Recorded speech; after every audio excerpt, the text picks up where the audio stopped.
Good morning, everyone, and welcome to our Heavenly Parent Holder Community Oceania Hundoke. Today we have Randall Apps presenting, and it's Sunday, the 25th of May 2025, or the 28th of April in the 13th year of Chongil Guk. So thank you all for coming, and I hope you have a great time today. So let's begin with a bow to our true parents of heaven, earth, and humankind. Chanji Champuninge, Chombe,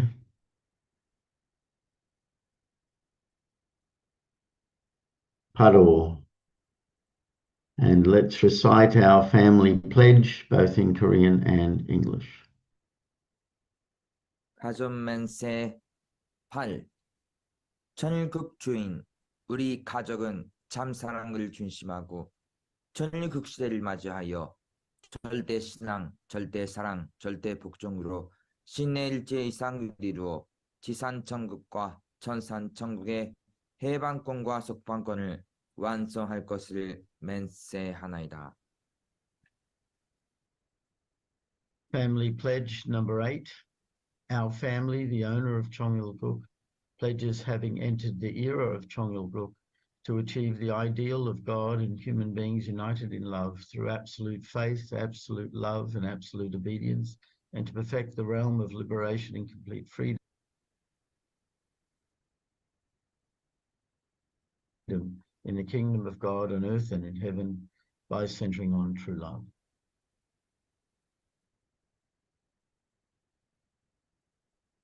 Thank you. I'd like to ask Tim Sisserson if you could offer the opening prayer, please.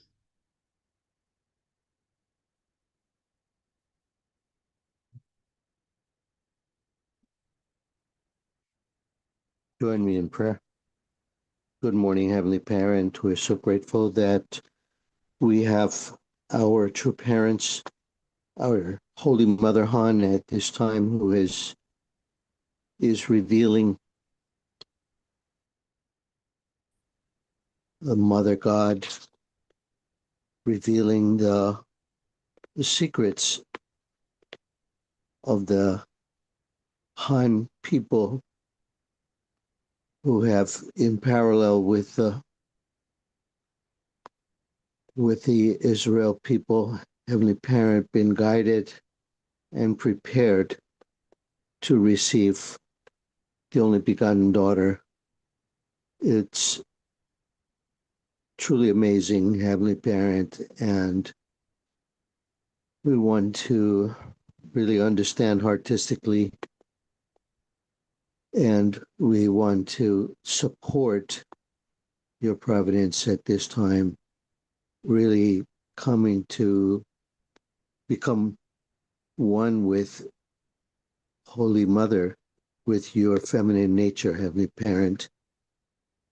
Please guide our hearts and our minds so that we can truly embrace this time, we can truly invest, and we can liberate your heart, the heart of our true Mother, through our attendance and through really striving those people who are prepared to receive you at this time.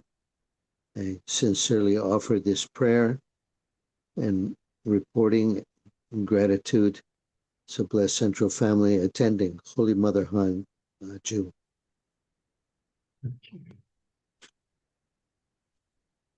Thank you, and let's give a warm welcome to Randall as he shares this morning.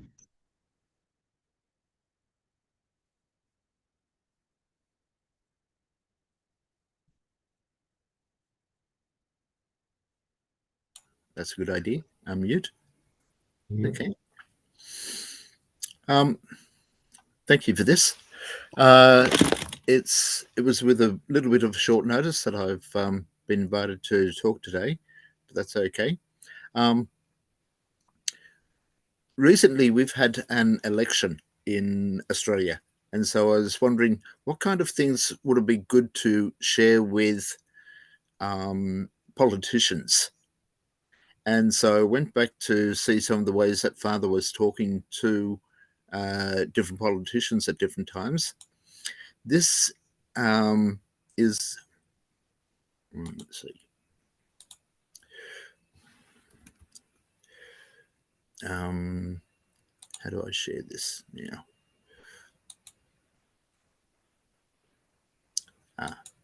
That one. Good. This is a talk that was given by Father on the eve of a Day of Hope message in Korea. And that was back in 1975. And it's a world of living for the sake of others. So it is a very long talk, and so I've edited it down. If you do want to find it, you can see it on trueparents.org, and you'd go through to Father's speeches from 1975, and that was given on January the 16th of 1975. So it is a long talk. I'll just get straight into it. So this is very edited down. It did introduce the people that are, the distinguished guests that were there, and he did introduce himself as the controversial figure that has been in the media a lot. This is 1975. It was after there was a lot of persecution and things in America from 1972 to 1974. There was a lot of speaking tours, and then the media started attacking him. So this was the first chance for many of the Koreans to hear Father. And as I said, it's called A World of Living for the Sake of Others. Love, the ideal, and happiness cannot be achieved alone. I've given considerable thought to what I would speak about before all of you gathered here. If you will allow me, I will now take this time to share my thoughts. From early on, humanity has yearned for true and unchanging love, the ideal, happiness, and peace, which are eternal, true, and unchanging. However, in this day and age, we live in a world of distrust and chaos. If we as human beings cannot achieve this through our own efforts, we will have no choice except to go beyond our own capacity, to find and rely on a certain absolute being who is eternal, unchanging, and true. That being also yearns for true love, a true ideal, true peace, and true happiness. We must conclude that it is possible to attain these things only through that one. Such a being can only be God. God is a being who can be the King of love, the King of the ideal, the King of peace and happiness. Therefore, we can conclude that in order for human beings to attain the ideal condition we pursue through God, we have no choice but to discern what God is proposing and respond to it. When we think about love, the ideal, happiness, and peace, we know that we cannot attain these things as individuals. We can do so only in a reciprocal relationship. So these things, love, ideal, happiness, and peace, can't be done by an individual. It needs a relationship. Even though God exists as an absolute being, he also cannot achieve by himself the love, ideal, happiness, and peace that he desires. Even God needs an object partner. Then, if we were to ask who among all the created beings can be the object partner of God, we can declare without argument it is none other than human beings. We have been unable to consider that humankind is the very object partner to achieve the ideal of God and realize the love of God, the happiness of God, the peace of God. What meaning would there be for God to love all alone, strive for the ideal alone, or be peaceful and happy alone? The obvious conclusion is that none of this is possible without human beings as God's object partners. God desires an object partner that is better than he is. Ask a question of the. I would like to ask a question of the many prominent figures present here. When you were young and you were about to choose your spouse, did you seek someone inferior to you or better than you? You would answer that you wanted someone better. Why did we turn out this way? Whom do we take after? Human beings are Human beings are, in all respects, resultant beings, not causal beings. So in other words, we were made. We didn't make ourselves. We are a certain way because we resemble God. Ask God, do you wish for your object partners to be better than you or inferior to you? God would answer that he wishes for them to be better than himself. When we look at ourselves simply as human beings, we may seem insignificant. Yet, when we look at ourselves based on this principle, we can see that we are beings whom God originally desired to be superior and to be more precious than God himself. We have been completely unaware of this fact. I will make this talk short enough so that there is time for questions and comments later. So, all of you present here need to remember that we stand before God as his object partners and his children. If God is eternal, we cannot exist for only a short time. As long as God is eternal, unique, and absolute, we can logically conclude that as his object partners, we also need to become beings possessing eternal, absolute, and unique value. Among you gathered here, some do not believe in religion. Nonetheless, these ideals requisites resonate with you, lead you to the conclusion that God exists. If we possess the value of his object partners, then if God is eternal, it is reasonable to conclude that we will live eternally. I believe that all of you present here this evening remember this and nothing else. I will have provided you with the starting point of a more meaningful life. So for all the politicians and other people that were there, many not believing God, if they can remember that God is eternal, then we have to be living eternal as well. If they can think of that, there's a responsibility we have for the actions that we do today that will last eternally. So living for the sake of others is the original ideal. If God were the King of wisdom, where in the relationship between the subject partner and the object partner would he place the origin of the true ideal, true happiness, and true peace? If God had made the object partner to live for the sake of the subject partner, okay, so if God had made the object partner to live for the sake of the subject partner or for himself, as soon as he had done so, every person in the position of a subject partner would also have made the object partners standing before them to live for their sake. That's basically pushing for selfishness instead of living for the sake of others.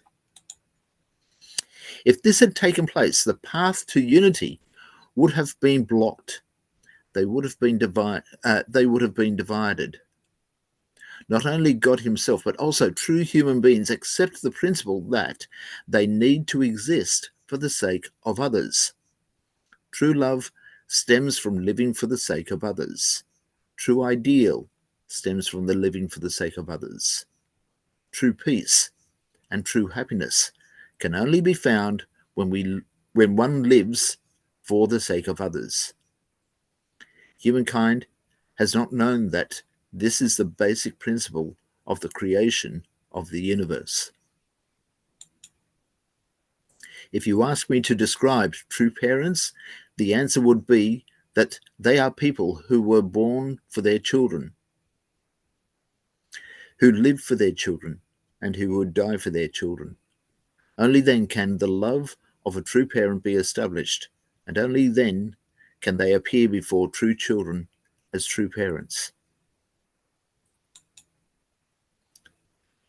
Only then can the parents become the center of peace and the standard of happiness before the children. Only children who feel that they were born for their parents, who live for their parents, and who would give their lives for their parents can become true filial children. Such ideals as true love, true happiness, and true peace can be found only at the place where one exists for the sake of others. The principle of creation of the universe and the origin of happiness. What kind of person is a true husband? If there were a husband who felt that he was born for his wife, who lived for his wife, and who was willing to die for his wife, his wife could only praise him, saying her husband was the owner of true love, a husband of the true ideal, and a husband who was the subject partner of true peace and true happiness. The same would be true for the wife. Apply this principle of living for the sake of others to the world and ask, who is the greatest among all the saints in the course of history? That person could only be someone who lived for the sake of humanity. The person who lived and died for the sake of humanity, and also prayed for the enemies who took his life.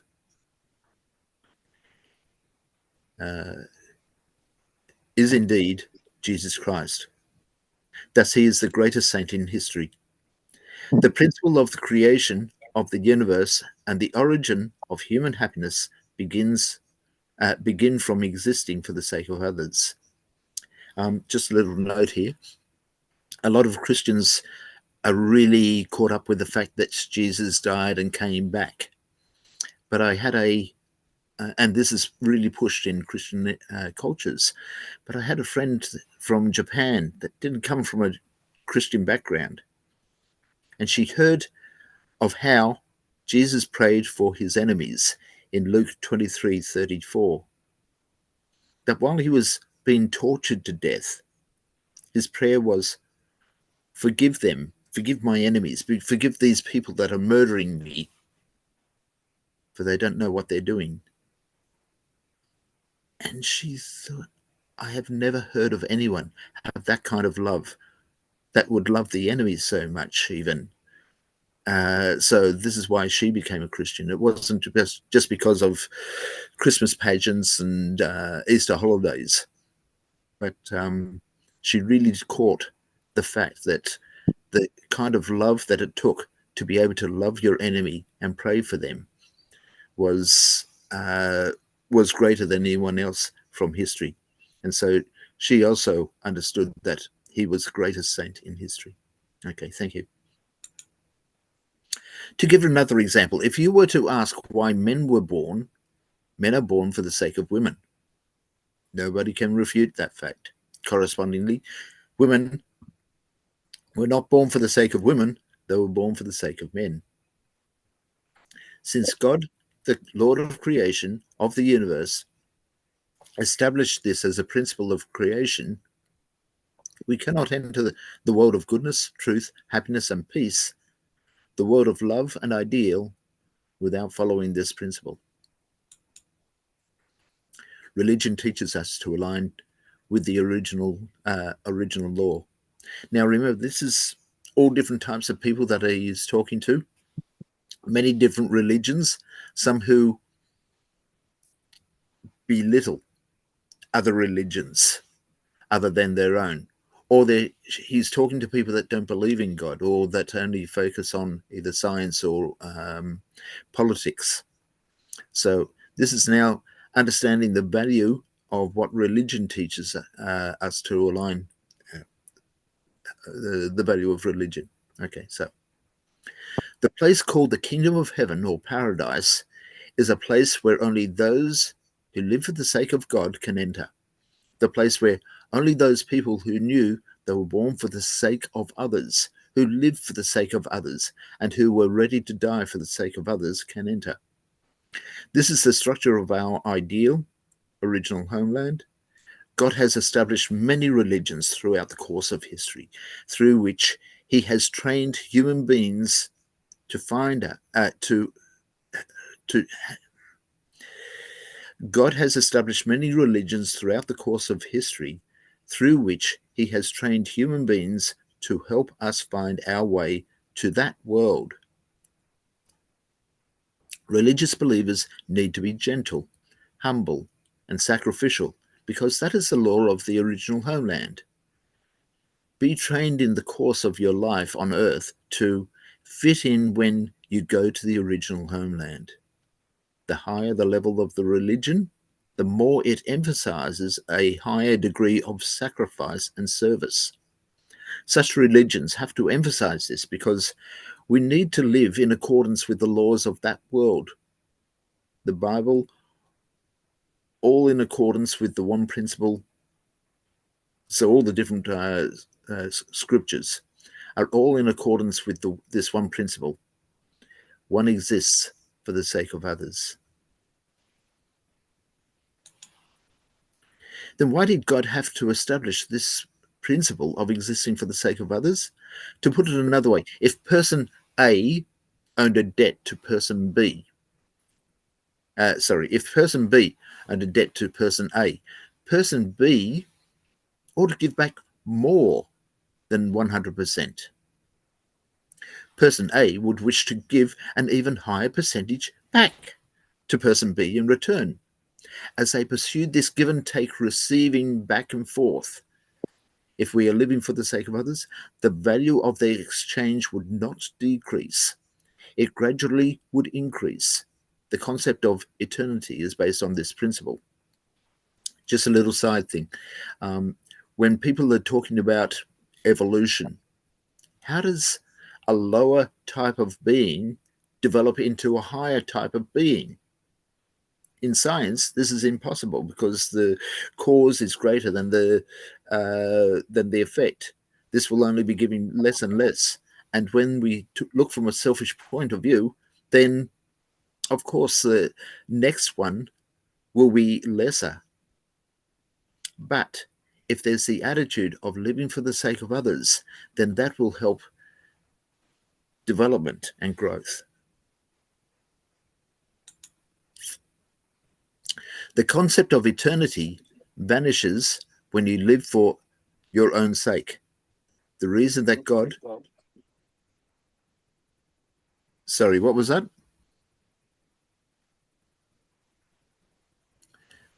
I'll go again. The concept of eternity vanishes when you live only for your own sake. The reason that God, the King of Wisdom, established this law of living for the sake of others was to enable us to maintain our position eternally. God had to establish this principle of existing for the sake of others because God himself embodies this principle. And that, of course, is Hyunjanin that established the Day of Victory of Love when he was willing to be sacrificed when Father was being attacked. We can advance and develop beyond our present status only when we feel stimulated, and only when we are growing beyond our present status will we be happy. God has established the principle of existing for the sake of others. What is another reason that God established the principle of existing for the sake of others? Let us say that there were 10 family members in a household. If the youngest were to live for the sake of the family, that one at the head of the family, even though he or she was the youngest, by living selflessly, the youngest family member would emerge naturally as the central figure of that household.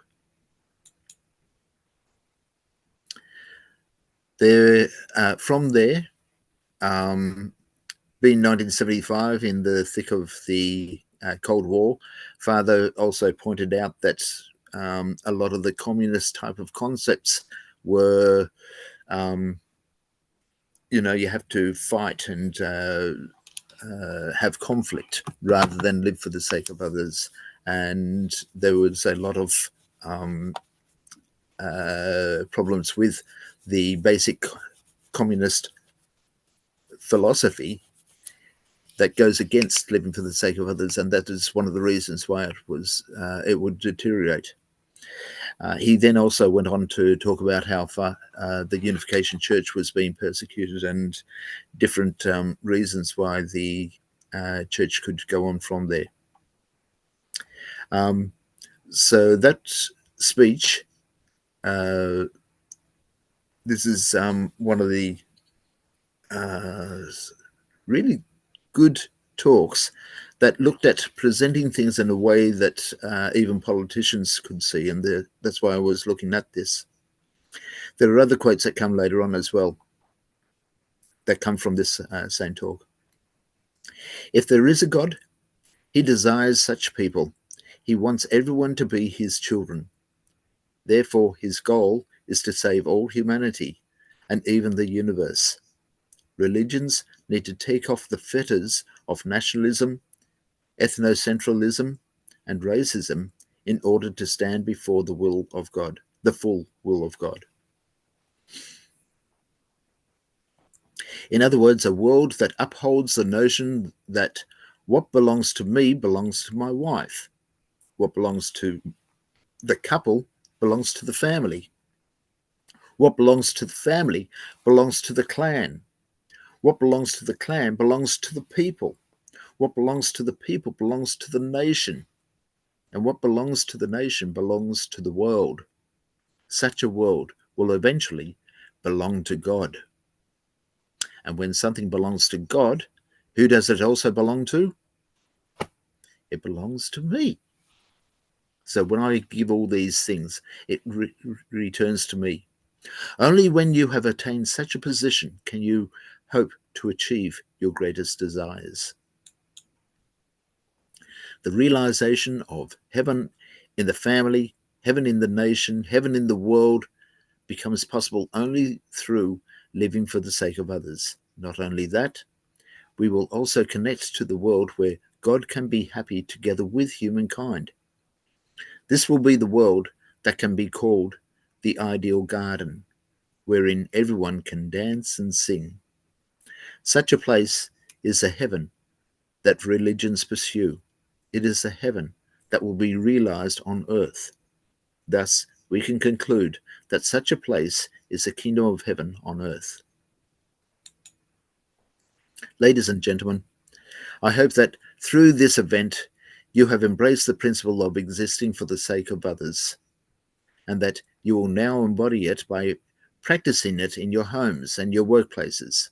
On the day you begin living in such a manner, you will see a future more and more hopeful and joyful unfold, and you will discover yourself embodying, boldly fulfilling central responsibilities as the pioneers of tomorrow.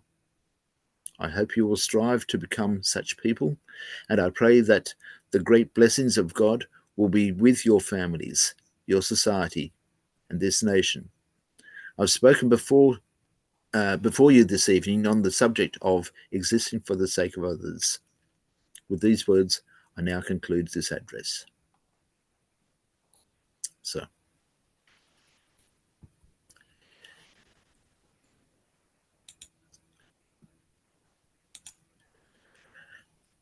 thank you.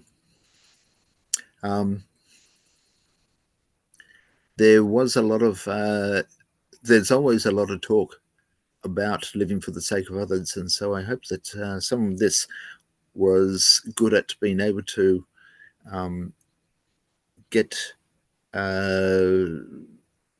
some other reasons, get some other understanding there, give some background on when we are talking to politicians and other people that we're really needing to get in contact with in this region, that we're able to say, oh, actually, there was a quote. So that that talk again, that was a world of living for the sake of others. Yeah. And let me go to the top. If you want to take a screenshot, that is what the title is, the date it was given. It was in Korea, and that is a link that you can use as well. You can't click on that at the moment. I'll actually try and save that and then put it into the chat area. So. Okay, thank you, Randall. Thank you for sharing that message with us today, and just some of my own little thoughts and about it. Yes, it's something that we always need to remember, and we cannot do things alone. You know, we really do need someone to help us, and you know that's the principle that God put into place, and that core principle is living for the sake of others. So when we think of principle of creation, sometimes we get caught up with, oh wow, there's so many points in that and so many steps, and it looks so scientific, and can I really do it? But Father is simply saying there's only really one core principle, and that's living for the sake of others, because that's exactly what God does. And because we're the same as God, we are eternal. And so that these were some of the things I was thinking of, and also uh, challenge. I think, as you were saying, is Father's presenting this to many dignitaries and people, and some that believe and some that don't believe in God. But he was saying that we need to fully recognize that we are resultant beings. We didn't create ourselves. We're here because of our parents, and ultimately, when we realize that our parent really is God, and therefore, because we are the same, then we have to be eternal. We are eternal. We are God's object, because God doesn't want to be alone, wants to share together with his children. And then the statement of, don't we want the other person, our partner, to be better than us? So, uh, so to think, or to realize, that we are born from God, and as any parent desires their child, to be better. And I'm sure we as parents, when we look at our children, we can see in them ourselves, and we can also see in them that they really are better. And then that made me think, can we be better than God? And so that was, that's still a really interesting understanding and thinking about that. Can we be better? I mean, yeah, I can always do better. Uh, uh, do we, or do I actually fully grasp that this what God did when he created us? He created us to be better, created us to be the object, so that we're not alone, and that we ourselves, as individuals, because we're male or female, and we cannot resemble God without our partner. And so when we really do unite with our partner, that's when I think we start to grasp how we can be better. I mean, because we can't do it alone. And when I think first thought of being better, I always thought being better meant myself. But actually, it's together, with my partner. It's, it's like when you have a group of people together working on a project, all the ideas are put in, and you always end up with something that's so much better than any one person could have thought of. And so this is applied universally on the world stage, that we can be better when we work together. So we really do need to live for the sake of others. And that core principle is living for the sake of others. And we know we need to sacrifice, and that's a type of giving. And we know we need to do service, and that's a type of giving.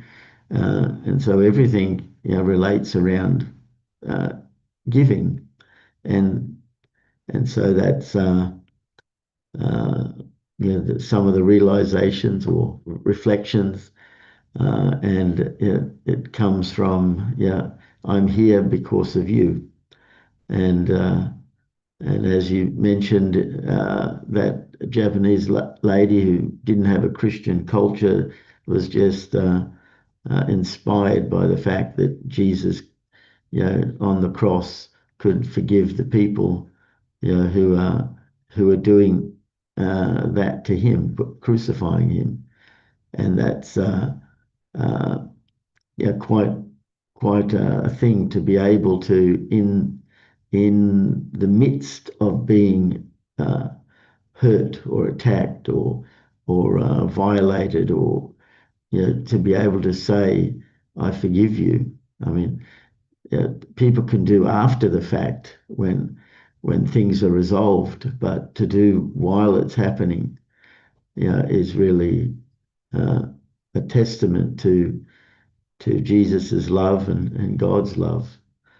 So that's some of my thoughts this morning, and open it up to anyone else who'd like to share. So thank you. Yes, Randall. What I understand of God needed an object partner to be able to relate with, to be able to get to the extreme of happiness, of joy, of ideal, these type of things. Then it wasn't just me as a person, my personality, that God is relating with and saying, this is better than God. No. It's humanity. It wasn't just the individual of Adam and Eve, but it was like, this is the starting point where true parents would be able to expand out into the generate and the myriad of personalities there, encompass all the different type of things to reflect my own character. This is from God's point of view. And so as that grows, you see a sunset different from the way I see a sunset. I was in a Sunday service one time, and I held the vase of flowers and passed them around to people to see how they would relate to the thing. One went straight for the feel of the petal. One started to smell the flower. One was looking for the center of gravity, where the central point of, where it was balanced. And, there's others were just looking at the color or, taking in different things. We all relate to the different things in different ways. And God is looking for the myriad of personalities to reflect his own character, because God is like the gene pool. Whatever is there can be the genes that are passed down to the descendants, and then can be present there in all the creation. And so God is the gene pool of all the different personalities that we have around. If God was only a reflection of me, you guys would think that God was crazy. Because your personality is looking to reflect to something else there. And so God has got this unimaginably huge variance on how we can express that. And a parent, when they see a child, when I see, my 4 kids doing a drawing or art expression or something like that, one person, one of the second gen asked me one time, do you love your children equally? And I said, no. And she was, what What? Because she thought that means that I have a favorite and I don't like the others as much as I like this one. And I says, no. I don't have a off-the-rack type of love that I give to all the kids. Oh, this bubble is the only thing of love, and I'm going to give that to you, and I'm going to give that to you, and I'm going to give that. No. I'll respond to the personality that I have of the different child. And I give to one in the way that, responds to their personality. And I give to another in something that's a little bit different, maybe, because they've got a different personality. I give some more freedom in some areas, some more direction in others, some more sport type of activities. And so I do love them all, but I love them in a different way. And God is looking for that response. But at the moment, it's been cut off. We don't have that interrelationship with God. And that is what he's been yearning for so long. And so to get this ideal, to get this peace, to get this love, if I say, I have great love. Oh, I'm in love. Okay, who are you in love with? What are you in love with? Oh, no, just me, just myself. Before God created, can you really say that God was loving? He needs an object to love with, to relate to. So the whole idea, the whole purpose of creating was to live for the sake of others and teach his creation to do that as well. My understanding of it, which is why I like one of Father's quotes, you can be so confident as to say that without you, God cannot be happy. Anyway, I ranted on. Thank you. Thank you, Randall. Still time for anyone like to share?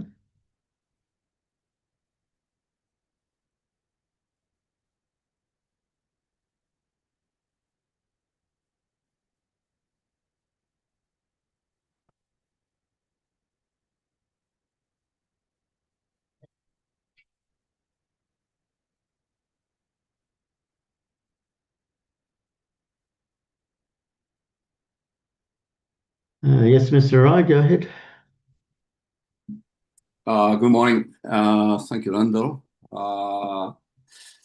Yesterday, we attended women's event and I met a rating, and thank you for your great support, your husband, always. And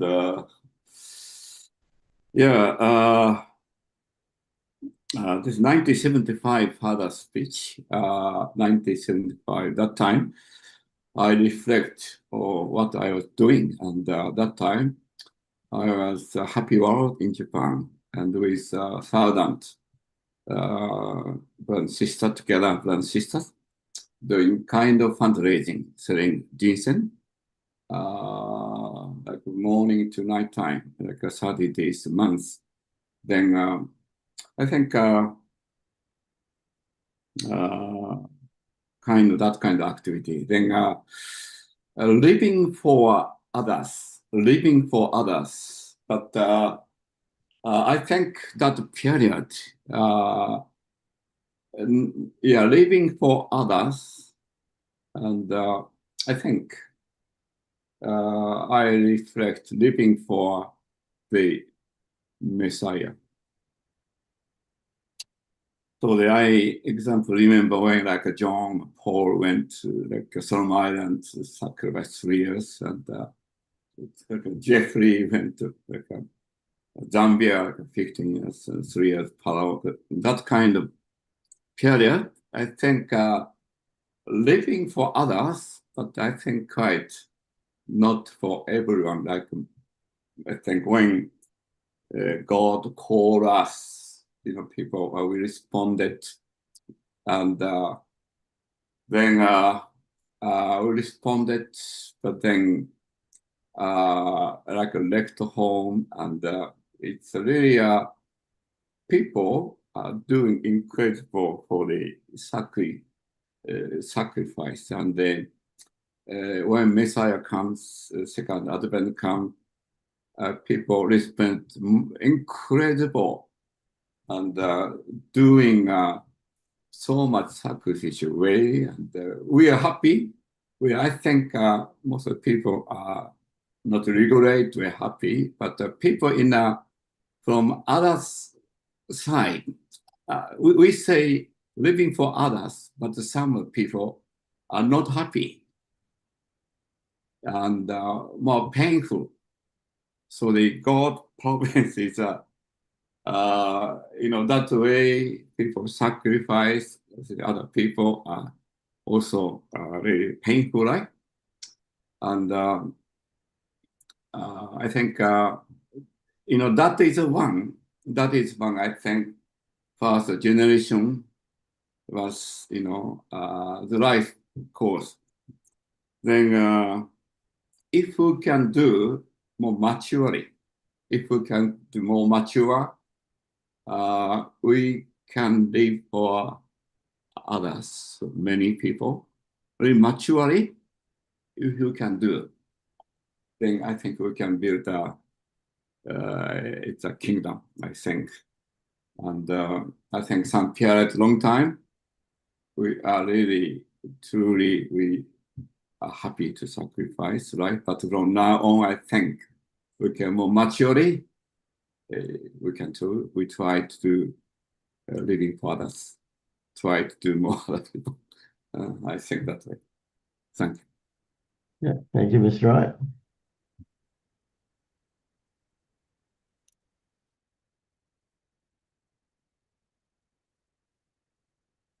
Yes, Jeff, go ahead. Anyway, the principle is a real science, really, of how we are designed to live. And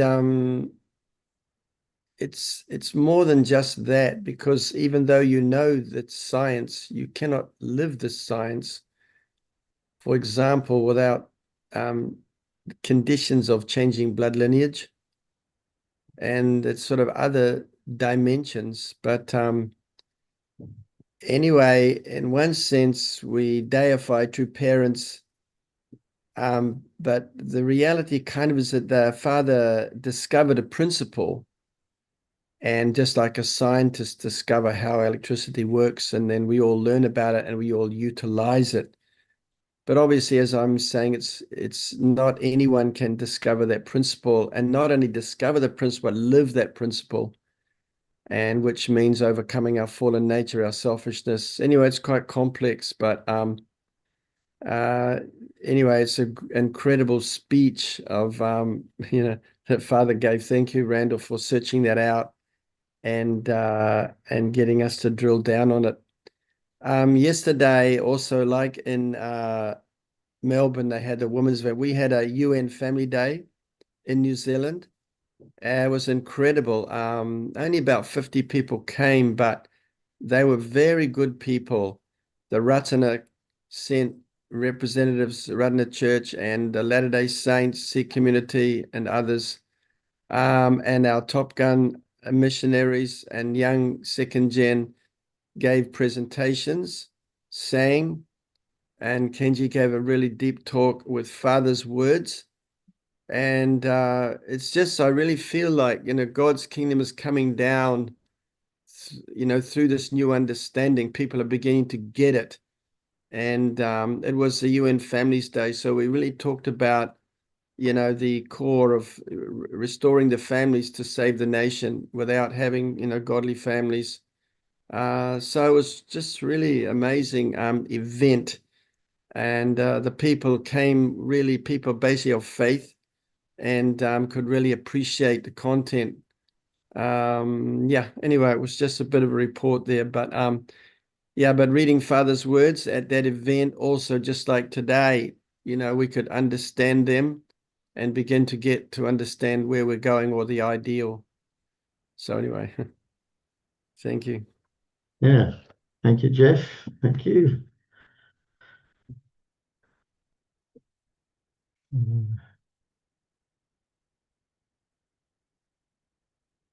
All right, I think, let's see, we're getting to that time now to offer our unison prayers. So I'll just share the screen.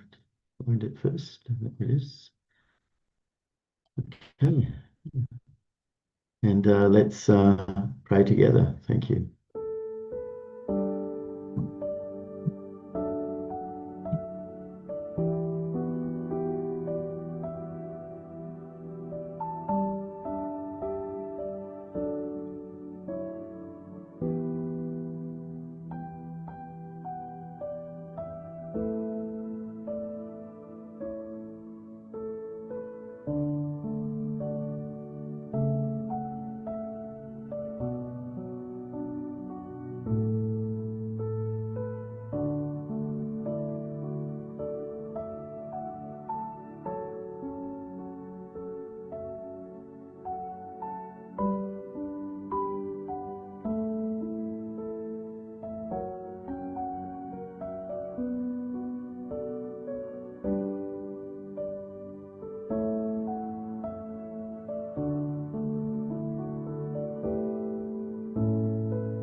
Jew, Jew, Jew. Thank you, Randall, for sharing today, and thank you everyone for coming. And I hope you all have a great day and see you all again tomorrow. Thank you. Okay, bye-bye. Thank you, Randall. Bye. So Yes, much. thank you. Yes, thank you, Thank Randall. you. Thank you, Randall.